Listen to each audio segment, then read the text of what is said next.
Here's a physics question for you that sort of stumped the students in my astrophysics class. We were talking about angular momentum, so the situation was an object moving around in a circle at a constant speed, and what would be the angular momentum about this point? What's the direction and what's the value and how does it change? Well, as it moves around, the angular momentum is r across p, so r across p is constant because r is always perpendicular to p in this case, and so the angular momentum would be constant, and in the z direction.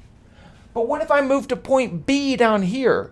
If I move to point B and I calculate the angular momentum of this moving around a circle, is it constant or not constant? And the answer is it's not constant, okay? Because now you can see up here that it's moving that way, so it's going to have an angular momentum this way, but over here it's moving that way, so now it's going to have an angular momentum in the opposite direction that's not constant, right?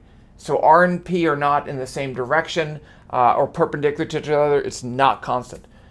But doesn't that seem weird? That if just because you calculate the angular momentum from a different point, it's no longer constant? And the answer is, well, it could be.